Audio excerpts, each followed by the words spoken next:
7:26, vamos a hablar de salud, que es a lo que vinimos hoy, y ya tenemos a la doctora Lina Triana para que hable con nosotros. 1, 2 y 3. Aquí estamos otra vez. El Corcho. Destapamos la verdad y construimos opinión. Periodismo independiente de frente a la verdad.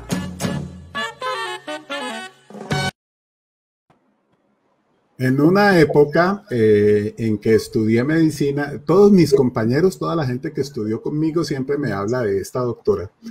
No tenía la posibilidad de conocerla, pero todo el mundo me dice cosas maravillosas y lo que más me dicen es cómo está luchando, guerreando y defendiendo el ejercicio de la medicina, no solamente en la parte ética, sino en la parte ocupacional y salarial. Lina, es un honor y un orgullo para mí tenerla hoy acá. Bienvenida, ¿cómo estás? No, muchas gracias a ustedes por este espacio. El honor es mío. Muchas gracias, por favor. ¿Usted siempre es así con la misma sonrisa?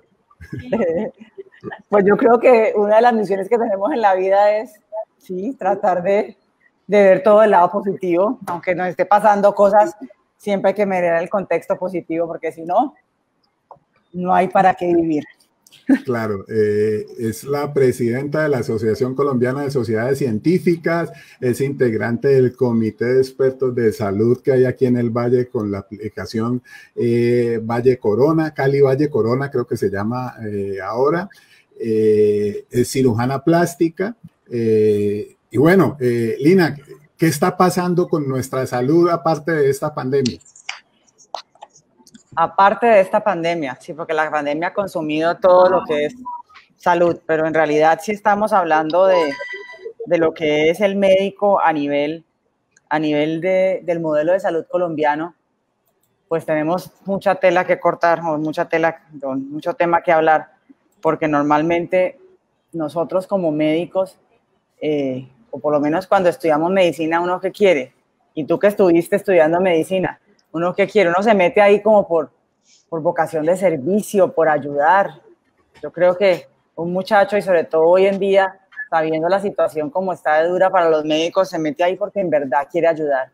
Sí. Y a medida que uno va estudiando, me acuerdo que uno oye el primer soplo, uno está todo emocionado, qué rico.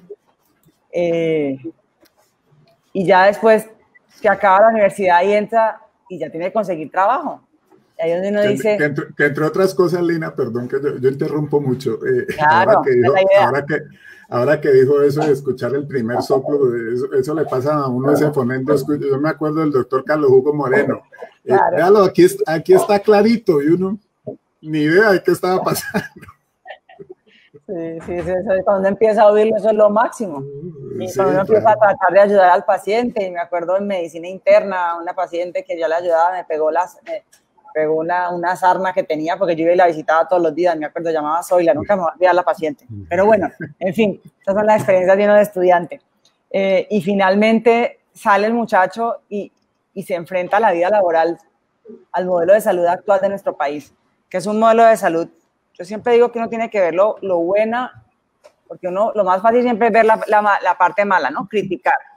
Entonces yo siempre digo, hay que verle también la parte buena. El modelo de salud actual de nuestro país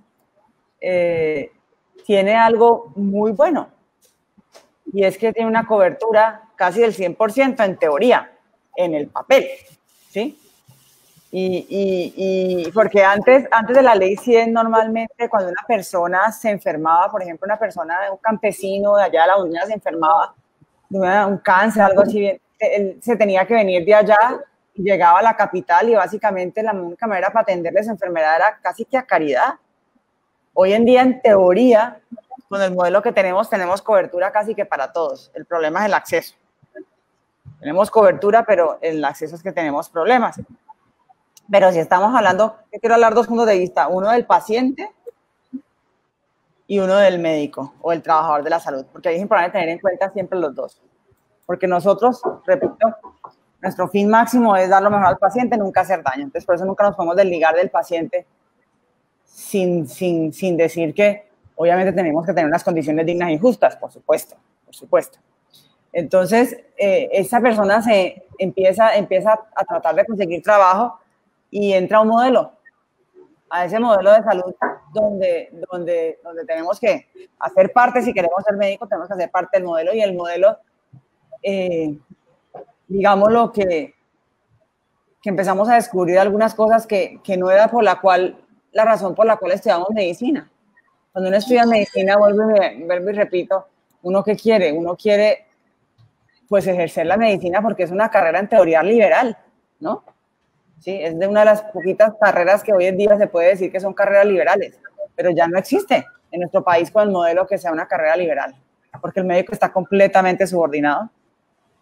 El médico es un funcionario más de un sistema de salud, y ahí se va perdiendo lo que nosotros llamamos autonomía médica. Y ahí esa persona que ya está trabajando se da cuenta que lo que él esperaba que era esa medicina, pues en la vida real, en el ejercicio laboral, no la puede ejercer como él quiere. Y aquí es importante el cuestionamiento que tenemos que hacernos, porque yo decía, vamos a hablar de parte del paciente y vamos a hablar de parte del médico.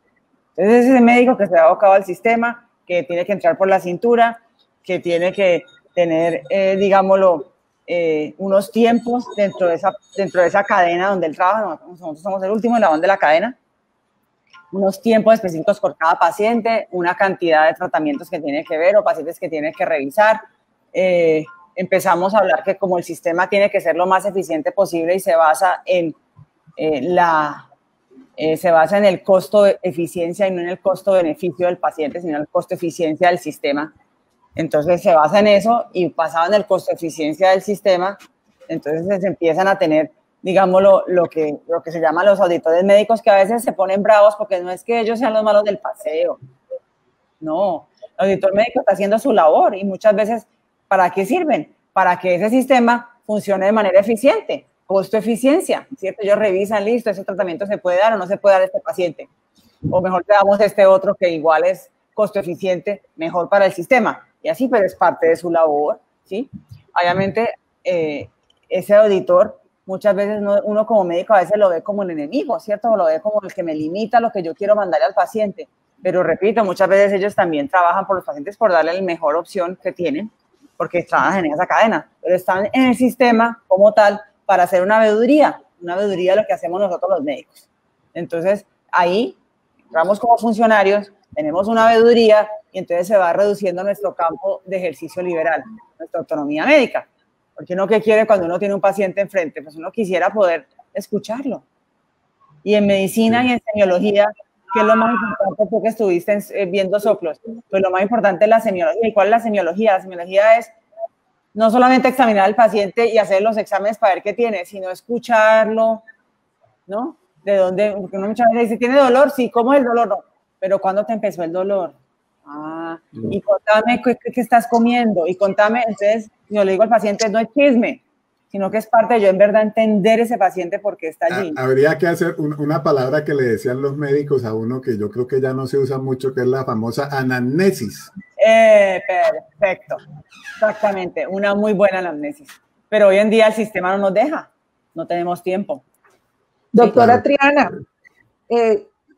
para todos nuestros oyentes y todas las personas que nos están viendo, nuestros televidentes, siempre queda la duda, y como usted bien lo decía, uno como paciente tiende a, entre comillas, culpar al médico. ¿Por qué no nos explica un poquito, sobre todo los médicos que están trabajando o laborando para una EPS, cómo es el tiempo que deben manejar y cuánto les dan realmente a ustedes cuando el médico está trabajando, dependiendo de una EPS, por consulta? Que ese proceso de la pregunta, de usted qué siente, de mirar como el trasfondo a nivel anímico que puede estar generando una enfermedad, pues creo que no se da. Sí, no se alcanza a dar en el sistema, porque repito, como estamos basados en costo-eficiencia, y nosotros somos el último eslabón, el que tiene el contacto con el paciente. Entonces nos volvemos los malos del paseo, pues claro. Por eso cuando salió toda esta campaña, y que todavía muchas veces el paciente en esta emergencia de COVID, que todo el mundo anda un poquito angustiado, exaltado, y nosotros, repito, somos la última eslabón de la cadena, pues entonces ¿con quién la cogen? Con nosotros. Si usted lleva a la mamá al médico inmediatamente la lleva, le quitan a su mamá, se la mandan a la unidad de COVID y después le pasan una bolsita y esta es su mamá, pues ¿usted con quién la coge? Pues con esa persona que le da el pecho y le dice, mire, su mamá tiene COVID, se la tengo que quitar y, ay, su mamá me murió, no pudo verla porque tenía COVID y aquí está, aquí está la bolsita. Pues, ¿y quién es el malo? Pues nosotros, que somos los que estamos allí. Pero ¿qué estamos haciendo? Estamos haciendo nuestro trabajo en ese eslabón del sistema.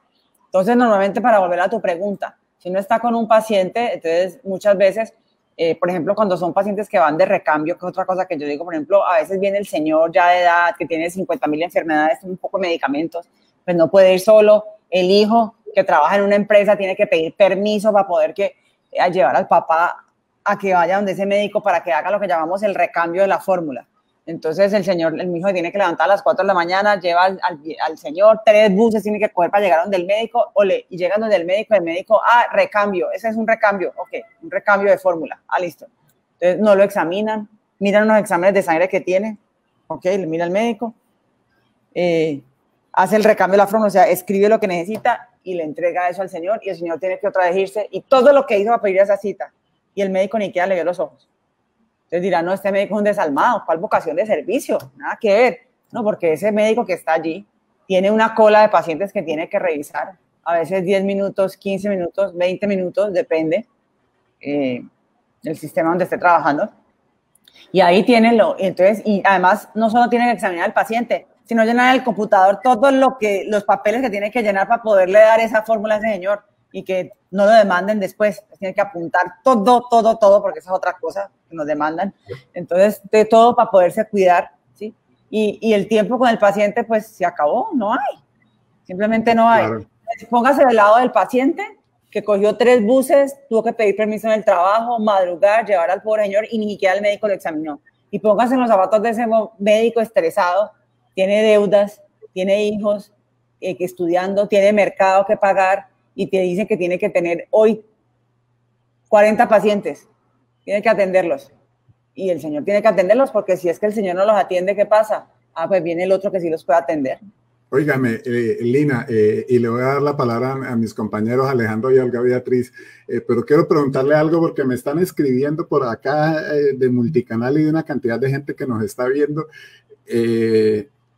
Bueno, yo digo todo, que usted tiene fama de brava y que qué fue lo que le dijo a usted al presidente Duque, que esto es todo en una alocución y que como que regañó a Duque, ¿qué fue lo que pasó ahí?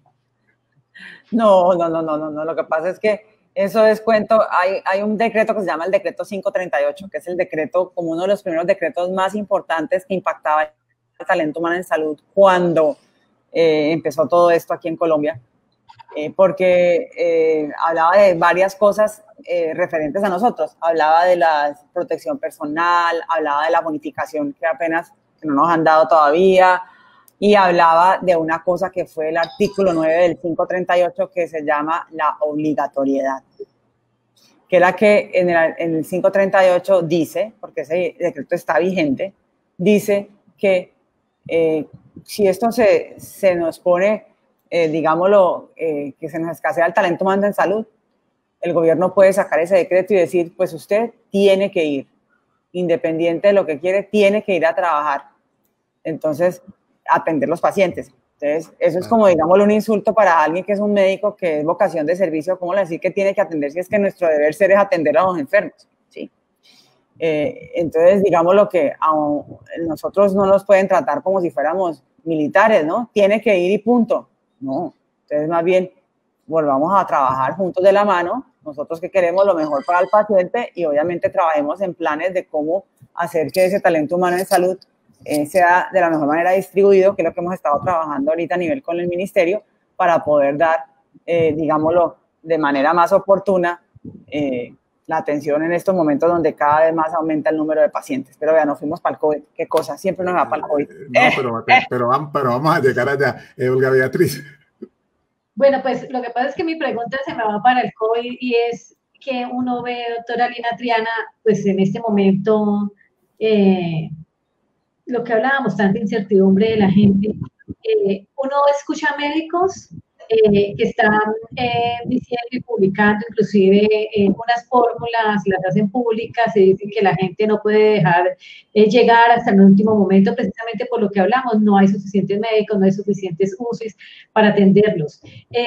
Ve uno las abuelas, los remedios caseros que siempre salen. Ustedes como médicos, ¿qué piensan de todo eso? Porque lo que decíamos nosotros ahora, uno en un momento desesperado, lo importante es salvar a su familiar y uno le apunta a lo que sea. Si le dicen, no importa lo que le dicen, uno intenta darle esa medicina o esos remedios caseros a su familiar. ¿Eso está mal? ¿Qué piensan ustedes como médicos, como especialistas en este tema? Sí. No me quiero evadir el tema, pero quiero dar término al que estábamos hablando ahorita de la obligatoriedad, porque es un tema que, si bien se trabajó con el Gobierno Nacional para poder hacer unos lineamientos de talento humano en salud y hacer una planeación que se ha trabajado ahora para poder atender estos pacientes, repito, en estos momentos donde aumenta el número de pacientes y se nos vamos a empezar a quedar cortos con la capacidad instalada, número de ventiladores y talento humano en salud que pueda atenderlos. Entonces, en estos lineamientos ya se quitó la palabra obligatoriedad, que fue lo que en verdad afectó de manera importante o puso incómodo al gremio médico, que pusieran en tela de juicio nuestro deber ser, que es ayudar al paciente y nunca hacer daño. No nos tienen que llamar a decirnos que es obligatorio, es nuestro deber ser. Y en estos lineamientos es lo que se está tratando de trabajar ahora. Tenemos otra situación cuando nos hablan que quieren traer médicos extranjeros y resulta que pues aquí hay cantidad de médicos suficiente.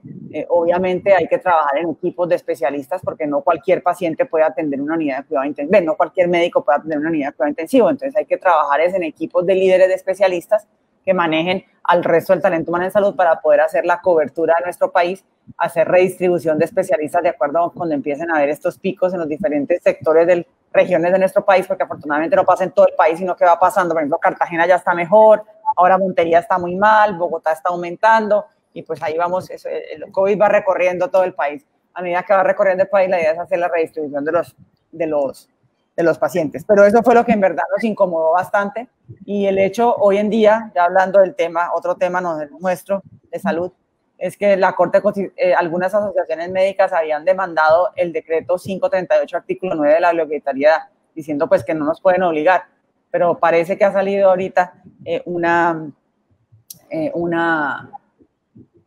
comunicado de la Corte Constitucional donde dice que no lo van a tumbar, y que en caso de que haya necesidad, pues un decreto es más importante que un lineamiento, y que podrían volver a llamar al talento humano a la obligatoriedad, lo cual creo que no es inteligente en estos momentos donde estamos dando todo lo que podemos por los colombianos, entrar en discordias con el talento humano en salud y a nivel del Estado. Bueno, entonces hablemos de la parte de los medicamentos. Entonces, bueno, uno quisiera la cura mágica, ¿no? Eso es lo que uno quisiera, la cura ya, la cura que es la pastillita y ya. Desafortunadamente, como el COVID es una enfermedad nueva, no hay un tratamiento. No existe un tratamiento para el COVID, simplemente no hay un tratamiento que uno diga, esta pastilla se hizo para el COVID. No existe. ¿Sí? No hay algunos estudios que se están haciendo por la Organización Mundial de la Salud, la OMS. Hay un estudio que se llama Solidaridad. Lo están haciendo en varios países. Colombia es uno de esos, son más de 20 países. Colombia empezó tarde, como en el mes de junio. Hay algunos países que empezaron desde el mes de marzo, en principios finales de febrero, el estudio, que es de varios medicamentos. Uno de ellos era la cloroquina, que lo quitaron. La cloroquina la tuvieron que quitar del estudio porque en pacientes graves la cloroquina, pues ustedes saben, puede dar arritmias, y en un paciente grave una arritmia es fatal, entonces se morían de arritmia y no de COVID. Entonces por eso tuvieron que quitarla del estudio. Es un estudio clínico controlado, juicioso, con comités, con controles, con un protocolo de ética, o sea, con lo que tiene que ser un estudio.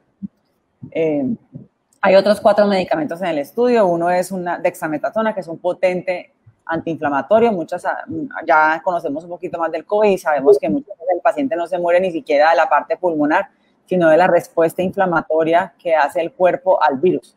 Entonces se muere. Entonces por eso la dexametasona es importante. Y hay otros 3 medicamentos que son antivirales que están siendo trabajados para tratar de ver si alguno de estos tratamientos podría salir en un futuro como un tratamiento certificado para el COVID. Bueno, y ahorita nos hablan de todos estos otros tratamientos Nosotros como Valle del Cauca y como Cali hemos sido pioneros en lo que llamamos ivermectina, ¿sí? Entonces, la polémica es porque el mismo gremio médico dice, eso no sirve, ¿para qué lo están dando? Otros dicen que sí sirve y entonces estamos en polémica. Entonces, yo siempre digo que si yo me pongo a mirar si la ivermectina es para el tratamiento del COVID, pues no es, ¿sí? Que si tiene estudios clínicos controlados para poder decir que se da para el COVID, pues tampoco tiene. ¿Sí? Pero es que como la enfermedad es nueva, pues no hay mucha cosa. Lo que hay son algunos estudios que han mostrado, digámoslo, algunos resultados alentadores, pero que en ningún momento podemos decir que es un estudio clínico controlado juicioso. Entonces queda uno como, si yo me pego pues a la ciencia, entonces yo le doy el tratamiento a mi paciente porque tengo el estudio clínico controlado y sé que ese tratamiento le sirve al paciente. Y pues si yo voy a dar la ivermectina así, pues pierdo el año, porque no tengo el soporte científico hasta ahora, eso no significa que no lo vaya a ver, pero hasta ahora, para decir que sí, en verdad, tengo suficiente información científica para decir que es un tratamiento efectivo para el COVID. Pero se ha visto a nivel de anecdótico y otros estudios que se han ido haciendo que parece que disminuyera la gravedad de los síntomas. Entonces uno ahí se pone a pensar, bueno, es un medicamento que tiene registro INVIMA, es un medicamento que se lleva dando en los humanos por muchos años, pues para los parásitos, para los piojos, para las pulgas, y que lleva, digámoslo, que tiene unos efectos adversos bajos, que es importante. Porque cuando nos tomamos medicamentos, cuando uno se toma el medicamento, el cuerpo tiene que trabajar de más, porque tiene que procesar ese medicamento. Hay dos órganos que siempre que uno se toma un medicamento trabajan de más. Uno es el hígado y otro es el riñón. Hay unos medicamentos que digamos los que se procesan más en el hígado, otros que se procesan más en el riñón. Entonces, si usted se toma el medicamento y usted no necesita ese medicamento para nada, hay gente que le encanta tomar medicamentos que les decimos hipocondriacos, en lenguaje médico quiere decir que se inventa la enfermedad, pues entonces piensa que está enfermo todo el día y toma de todo.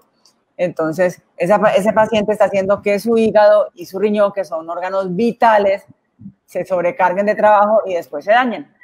Entonces, por eso es que uno debe, cuando toma los medicamentos, tomarlos con una razón y no porque sí. Si yo me voy hoy, que ahorita si no a la droguería a comprar ivermectina, está agotado, porque todo el mundo agotó la ivermectina del mercado. Y ahora todos toman ivermectina pensando que la ivermectina va a hacer que no les dé COVID. Y no hay ningún estudio que diga eso. Ninguno. Si usted toma la ivermectina hoy, usted le va a quitar pues los parásitos. Pero el COVID no es nada. Claro. Pero tengo dos amigos que suelen venir aquí al corcho y se han tomado como 4 frascos de ivermectina. No, se van a intoxicar. Un acto de irresponsabilidad, pero bueno. Alejo, usted tenía una pregunta y qué pena de interrumpir. No, Lina, yendo pues en la misma línea, la primera pregunta que te haría tú como médica, si te encontrabas en una situación de ciertos pacientes que requieren tratamientos especiales, ¿tú recomendarías ese medicamento para combatir el COVID? Primera pregunta. Y quisiera irme un poco más allá. Ahora tú hiciste una radiografía como muy sencilla del sistema de salud, donde valoras el elemento positivo en términos de la cobertura, pero hay deficiencias en el acceso. Y el segundo elemento es el tema asociado al costo-eficiencia, que a la larga lo que determina es que a los ciudadanos no nos miran como pacientes, sino que terminamos siendo consumidores y lo más grave aún, se trabaja es medicina paliativa para curar la enfermedad, pero no para prevenirla. Creo que también es un elemento crítico del sistema. La pregunta es, tú que perteneces pues a la Asociación General, tú que has estado en este comité de expertos que creó la gobernadora, tú que tienes un conocimiento, que estás adentro del sistema, ¿cómo podríamos de aquí en adelante hacerle modificaciones al sistema? No para que sea perfecto, porque ningún sistema nunca será perfecto, ni siquiera el cuerpo humano es perfecto en términos de sistema, pero sí para tratar de corregir las deficiencias que el COVID no es que nos las esté mostrando, sino que nos las está dejando en evidencia, porque esto ha sido una crítica de años anteriores. Entonces, tú que estás ahí, que estás como en la cumbre y que tienes capacidad de poder transformar ciertas realidades, ¿qué podría recomendarle a los expertos de políticas públicas para que digan, mire, el mejor modelo posible para Colombia es este? ¿Tú qué recomendarías? Listo.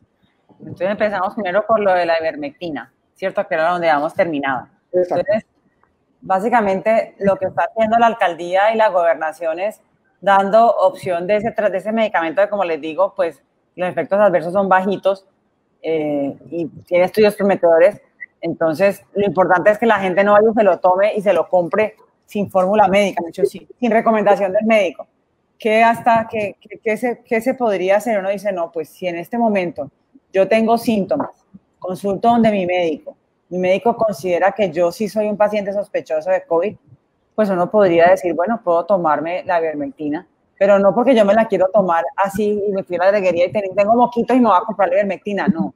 Es cuando el médico me examina y el médico considera que yo puedo ser un candidato para el estudio que se está haciendo aquí en Cali con la ivermectina. Es diferente el enfoque. Entonces, repito, no tomármelo porque tengo mocos o yo creo que tengo gripa, no.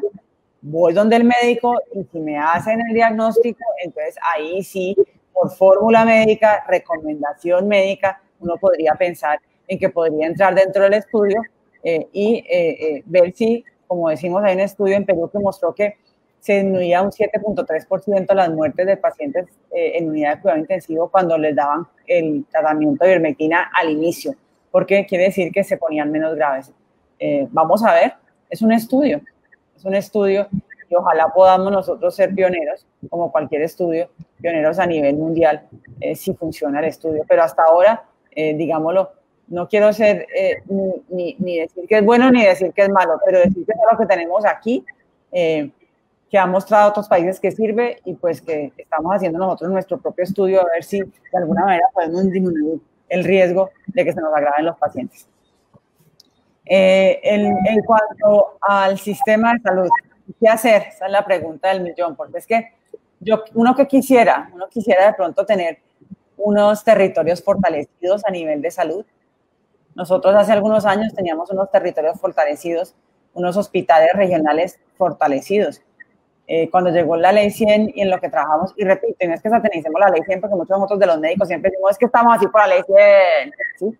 Sí, obviamente la ley 100 montó el modelo, pero miremos qué es bueno y qué es malo, ¿sí? No nos paremos solo en la crítica porque de la crítica no sacamos nada. Uno quisiera que volviéramos al modelo de antes, al modelo donde el médico sí tenía autonomía médica y podía ejercer la medicina de manera liberal. Y eso fue antes de la ley 100, ¿sí? Donde el médico, repito, podía quedarse todo el tiempo que él quería con su paciente. Existía la práctica particular, ¿sí? Ya hoy en día la práctica particular es sui generis. La mayoría de la gente para poder trabajar tiene que pertenecer al sistema, si no ya no existe porque todo el mundo está asegurado. Como la cobertura es grande, entonces todos están asegurados, entonces nadie va a ir a un médico particular porque ya está pagando el seguro. Entonces, pensando en eso, uno dice, bueno, entonces, ¿cómo vuelvo al modelo donde el médico puede ejercer de manera liberal?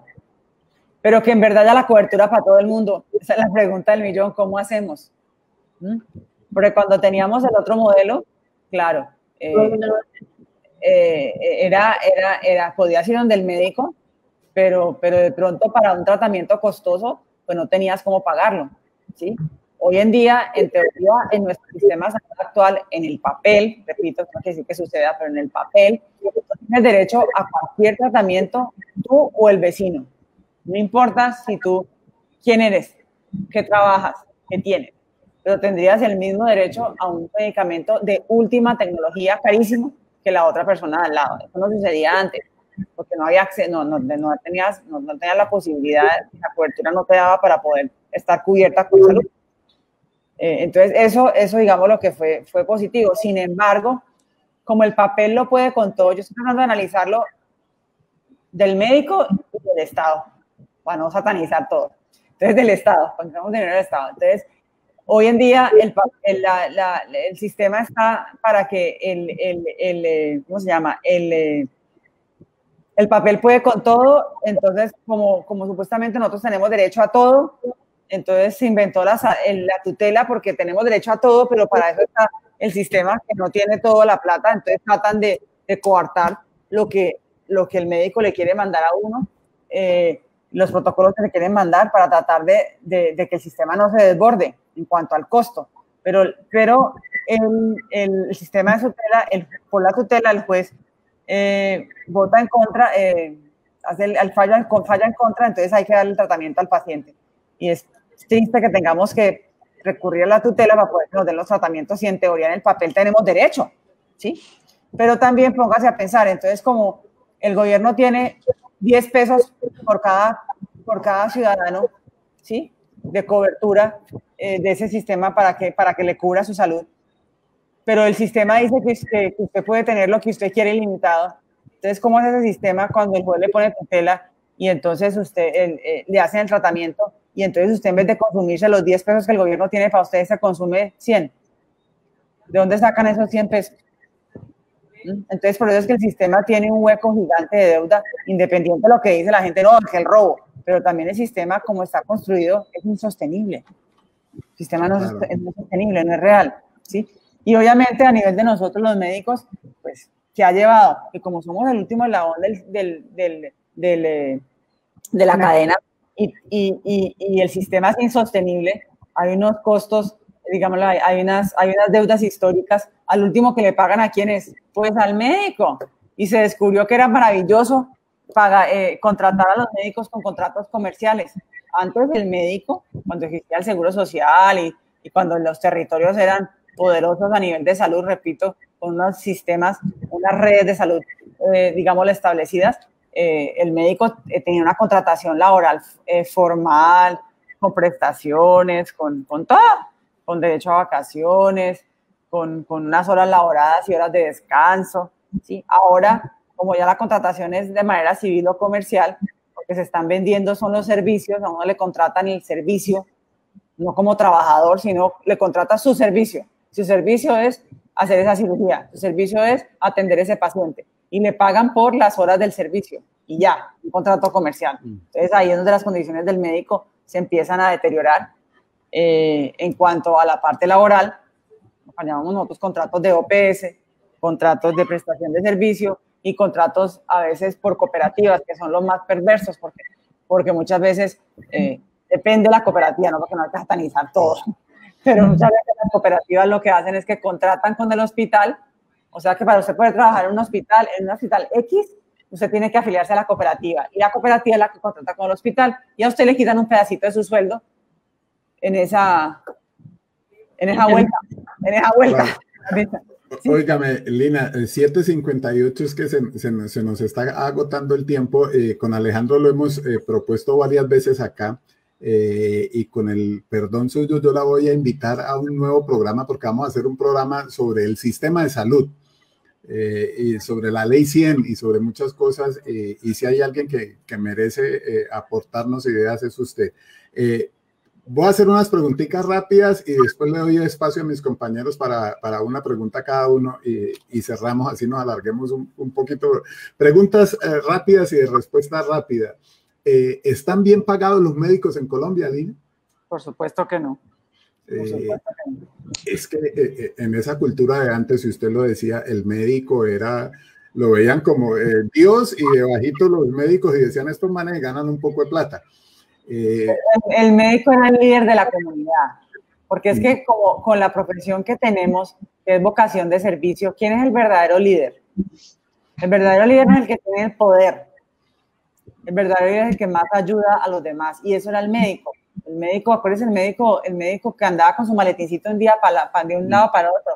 Ese era un médico que en verdad estaba ejerciendo la medicina de manera liberal y de verdad estaba liderando en esa comunidad y dando lo mejor a su paciente. Eso es el médico.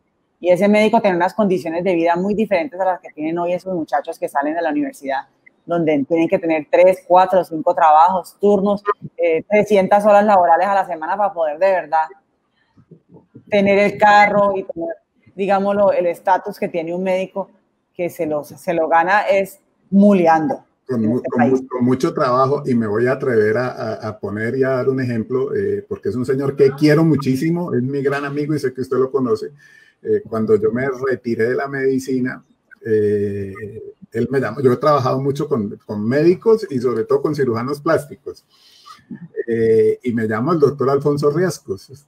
Me acuerdo que me dijo, vení negro, quiero que me hagas una web porque vos sos el puta para eso, perdón por la expresión. Entonces yo fui ahí en Imbanaco. Entonces me dijo, no me importa cuánto me cobres, pero quiero que quede bien con estas características, y le hicimos. Y yo me acuerdo que fui al consultorio de él y me quedé mirando y le dije, oye, ustedes los cirujanos plásticos tienen mucha plata, ¿no? Me dijo, vos no te imaginas todo lo que yo tengo que hacer y la responsabilidad que debo enfrentar para esto. La gente cree que uno se la gana fácil y a veces hay esa visión y las cosas no deberían ser así. Pero le cambio todo para otra pregunta rápida. ¿Necesitamos los famosos médicos cubanos? ¿Los vamos a necesitar o con lo que hay aquí puede que sirva? ¿Cómo que puede que sirva? Los médicos colombianos tenemos calidad y cuando los médicos colombianos se van, los quieren muchísimo, porque de verdad son entregados. O sea, de verdad, a pesar del sistema de salud que tenemos una muy buena formación. Bueno, en cuanto a si necesitamos más médicos, por Dios, no necesitamos médicos. Tenemos médicos haciendo profesiones que no son medicina porque precisamente salen, se encuentran con ese sistema, no hay garantías laborales, no hay unos puestos de trabajo y terminan haciendo cosas que no son medicina. Empleos informales para poder vivir y dejan de ser la razón de ser, porque estudiaron medicina, su vocación de servicio. Entonces, y además, ¿por qué digo que tenemos tantos médicos? Porque si nos comparamos a nivel de otros países, nosotros tenemos más facultades de medicina que muchos otros países. O sea, tenemos más médicos que salen por año que en muchos otros países. O sea, que médicos sí tenemos. La pregunta ahora es, ¿tenemos médicos especialistas para atender unidades de cuidado intensivo? Pues no. Tenemos un número X, pero no tenemos un número ilimitado. Y acuérdense que hemos doblado las unidades de cuidado intensivo en todo lado. Claro. Entonces los especialistas no se pueden hacer de la noche a la mañana, ni en 4 meses. Usted para ser un médico intensivista tiene que estudiar 12, 13, 14, 15, 16 años. Entonces, en 3 meses no va a estudiar 16 años. Posible. ¿Sí? Claro. Nosotros como sociedades científicas hicimos algunos cursos a nivel con el Gobierno Nacional y ASCOFAME para capacitar talento humano en salud, pero son conocimientos básicos, no son especialistas. Entonces, ¿qué hacer en esta pandemia que ya llegó? Entonces, no, pues lo más fácil, importemos de otro lado, eso es lo mejor. Pero entonces, precisamente yo ayer, hablando con hospitales y clínicas, con Juan Carlos Giraldo, que es el que maneja hospitales y clínicas, y mirábamos, no es la solución. Porque primero, imagínese que a él le traigan un poco de médicos, ¿sí? De otro lado, importados, como dicen, nuevos, extranjeros, al hospital. ¿Usted se imagina todo lo que va a pasar en ese hospital de reprocesos? Esos médicos no conocen el sistema de salud nuestro. Entonces van a tomarse un tiempo y es que es un costo, pero no costo de plata, digo un costo de tiempo, en que en verdad puedan dar de manera eficiente la atención en salud a esos pacientes. Es más, puede ser hasta peligroso porque es que no conocen el sistema. Entonces es para el hospital. Y para el punto de vista nuestro como médicos, usted se imagina que por el afán de traer esos médicos no les hacen, digámoslo, los requisitos, no les revisan bien los requisitos y puede terminar gente que dice ser especialista, pero no tiene la idoneidad, no tiene el conocimiento, el entrenamiento y la experiencia. Y entonces, qué susto, porque podemos hacerles más daño a los pacientes que beneficio. Entonces, definitivamente no. Entonces, si no hay suficientes especialistas, entonces, ¿qué hacemos? Porque yo te acabo de decir que no hay suficientes, entonces, ¿qué hacemos? Entonces, lo que hemos venido trabajando con el Gobierno Nacional es en planes para tratar de hacer líderes de equipos que van a liderar, ¿quiénes? Pues los médicos intensivistas, acompañados de otras especialidades médicas que también están acostumbradas o hacen parte del manejo de ellas, del día a día de manejos críticos o graves, como por ejemplo, medicina interna, cirugía general, anestesiología y los médicos de urgencias. Y con ellos hacer líderes de equipos que a su vez, digámoslo, manejen el resto del talento humano en salud que no tiene esa experticia. Y aparte de eso, porque ya de todas maneras ahora también vamos a empezar a escasear, entonces nosotros en Colombia tenemos una deficiente distribución del talento humano en salud, sobre todo los especialistas en el país, que ahí siempre se quedan en las grandes ciudades. Entonces, ¿qué hay que hacer ahora? Empezar a trabajar en maneras de hacer misiones, obviamente con unas condiciones dignas para esas personas, para que vayan a los territorios nacionales donde hace falta este talento humano en salud, de acuerdo a donde el COVID vaya, digámoslo, aumentando o poniéndose en los picos, porque afortunadamente no es que el COVID no funciona en todo el país igual, sino que va a haber unos sitios que aumentan y después otros que bajan un poco, y la idea es ahí hacer la redistribución de los especialistas. Por ejemplo, Cartagena estuvo muy mal y ahora está mejor. Ahora ciudades como Montería están muy mal y obviamente nos estamos acercando ya para Bogotá a llegar a esos momentos, y así va rotando, va rotando. Entonces, a medida que va rotando, podemos ir trasladando pacientes a otras partes del país o también llevando especialistas a esos sitios donde se necesita para poder... Voy a dejar las últimas preguntas a mis compañeros. Arranco con usted, María Isabel. Gracias. Bueno, doctora, ¿cómo visibiliza usted a los médicos dentro de unos 10 años? Lo digo porque tengo personas muy cercanas que están empezando a estudiar medicina y que están haciéndolo de manera virtual, pues obviamente por una situación clara que hay, pero ¿qué irá a pasar entonces? ¿Qué pensará usted que va a pasar con la salud en 7, 8 años, donde los médicos se están capacitando de manera virtual? Bueno, básicamente para mí es muy importante cuando uno estudia medicina tener los 3 componentes que son el conocimiento básico, que se puede hacer virtual. Después vienen unos años de experiencia, perdón, unos años de entrenamiento y después unos años de experiencia. Y ahí es los retos que tenemos a nivel del equipo científico, de médicos como somos.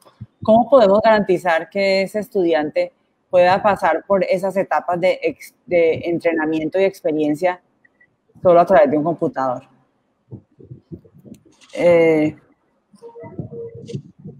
Hay que mirar algunos tipos de simulaciones y de cosas que nos ayuden, pero definitivamente cuando estamos hablando de medicina uno tiene que tocar el paciente, uno tiene que tocar una hepatogamal, un hígado grande, uno tiene que tocar, escuchar el soplo, que no lo va, si uno tiene que estar en vivo y en directo para poder de verdad ser ese investigador privado que es el médico. El médico es un investigador privado de ese paciente que se pilla de dónde nace ese síntoma que el paciente tiene, esa dolencia que el paciente tiene. Y eso muchas veces a distancia no lo vamos a poder lograr. Entonces, si bien hay algunas cosas que este COVID nos ha enseñado, y es que, por ejemplo, ese recambio que acabo de explicar, ese señor de edad que simplemente lo hacían venir, coger 3 buses con el hijo solamente para entregar el recambio, pues ya no, con el COVID ya se sabe que no necesitamos eso. Puede hacer una consulta virtual con su médico y le pueden llegar los medicamentos a la casa. ¡Qué belleza! Así debería ser siempre, ¿sí?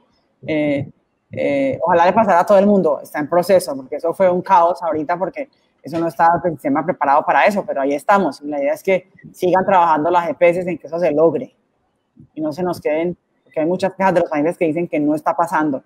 Esto es ideal que diríamos. Pero basarnos todo a la virtualidad, considero... De pronto yo soy de la vieja guardia, pero considero que no lo vamos a lograr. Yo me acuerdo cuando estuve en la Javeriana, bueno, una universidad, no sé decir los nombres, pero bueno, y me mostraron el hospital simulado y yo dije, no, qué berraquera, chéverísimo, ¿no? Me descrestaron y los muñecos. Yo decía, no, estos muchachos unos privilegiados en este hospital simulado como estudiantes, y ya cuando pasan al hospital, en verdad, los pacientes tienen un conocimiento mucho mejor. Cuando me pasaron al anfiteatro, y yo, pues, ¿no? Y era el muñeco, y yo dije, pero ¿cómo así? ¿Se puede aprender anatomía en un muñeco? A mí no me entendía. Yo decía, no, yo necesito mi muertico que yo disequé, porque no le entregaban el muerto completo, y uno lo iba abriendo y iba descubriendo todo lo que había ahí adentro. Pero no, hoy en día, muchas de las facultades de medicina a nivel del mundo, las mejores, pues se aprenden muñequitos. Ya nos aprende. ¿A Lina le alcanzó a tocar el doctor Delgado o ya a Elizabeth? No, todavía el doctor Delgado no.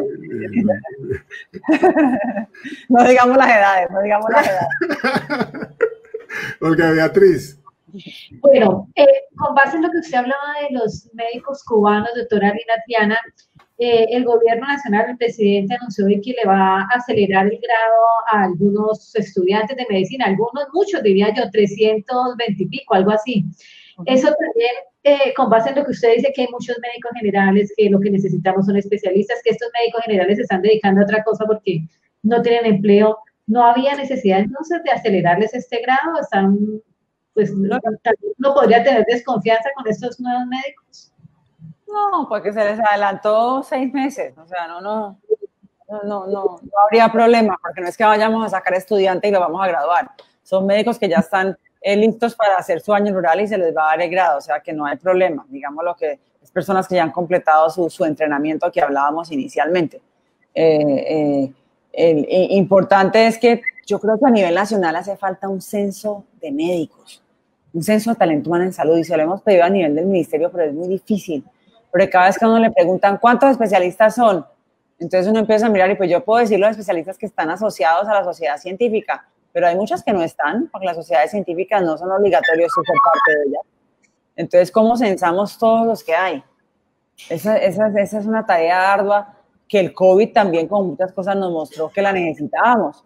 Necesitábamos un censo de especialistas para podernos preparar mejor y no lo teníamos. No lo tenemos, mejor dicho. Alejo, a usted le toca la última pregunta. Doctora Triana, varias cosas.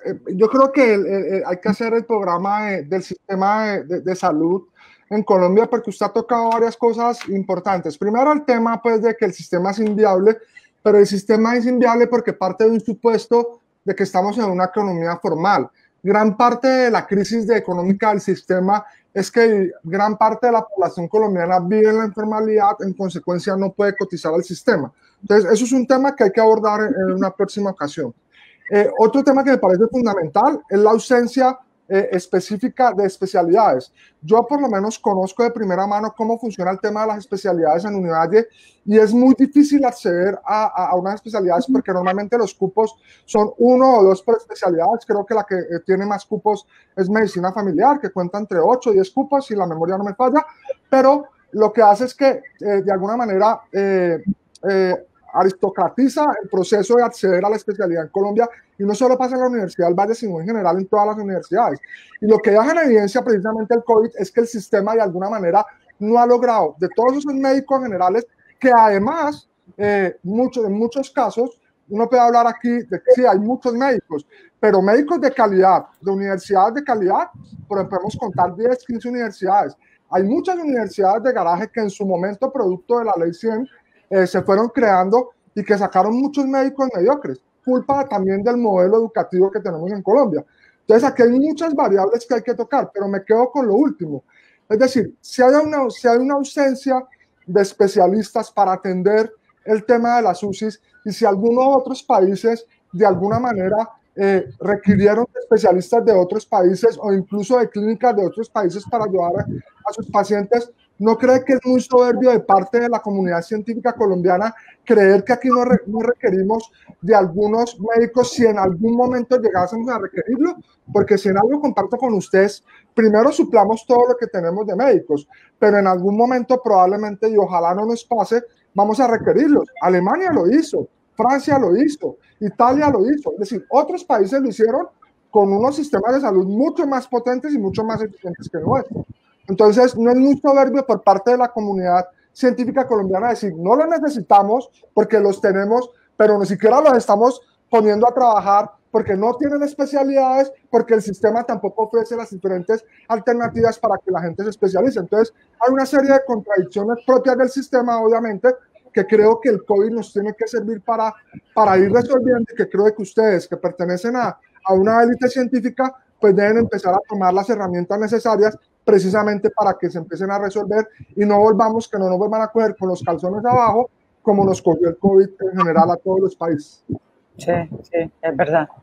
Bueno, nosotros sí consideramos, y como hablamos con el ministerio al principio de esta pandemia, cuando nos estábamos preparando para momentos como los que estamos viviendo ahora, que traer, repito, especialistas de otro lado no va a resolver el problema.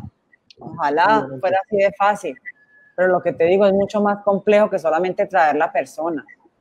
Primero hay que mirar esa persona, repito, la idoneidad, que no vayamos a hacer lo que llamamos convalidaciones express y que terminen personas que no saben, no son competentes atendiendo a pacientes.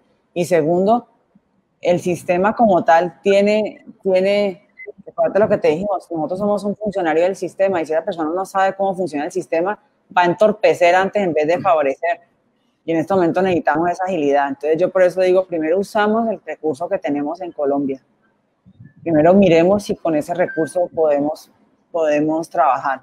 Miremos si esas medidas de redistribución del recurso y líderes de equipos podemos suplirla antes de pensar en traer especialistas. Definitivamente no nos parece lógico si estos mismos muchachos quieren trabajar y no tienen trabajo, ¿cómo les vamos a traer de otro lado gente? No vamos a tratar de, repito, usar el recurso que tenemos en la mejor manera. Pues Lina, de verdad, muchísimas gracias, muy enriquecedor hablar con usted. Por acá unos médicos de Asociación de Cirujanos me dicen que por qué no hablamos de la tercerización, creo que nos da para otro programa, qué lío tan berraco. Pero la vamos a invitar de verdad a otro programa, vamos a invitar a 2 o 3 amigos médicos también para hablar del tema y lo vamos a discutir y haremos siempre el periodismo no solamente independiente, sino con la verdad, con información, con investigación y con la seriedad que la gente y nuestros seguidores se merecen. Un abrazo, Lina, muchas gracias de verdad, descansen, muy amable por haber estado hoy con nosotros. No, muchas gracias a ustedes por la invitación. Y la idea sí, ¿no? Cuantas veces me inviten, aquí estaré. La idea es tener espacios donde podamos de verdad transmitir a los colombianos, al ciudadano, a mis colegas y a la comunidad en general qué es lo que está pasando y que tengan cada vez más el sentir del médico, porque es que muchas veces nos quejamos, pero en la queja no sale nada. Qué rico que nosotros podamos mostrarle al colombiano, al ciudadano del común, que lo que queremos es lo mismo todos, una mejor calidad del servicio, una mejor salud para todos. Y si así podemos unirnos para hacia ese mismo fin, nos va a ir mucho mejor a todos. Un abrazo y muchas gracias, de verdad. Chao. Bueno, muchas gracias. Chao, Buenas chao. noches, doctora Triana. Bueno.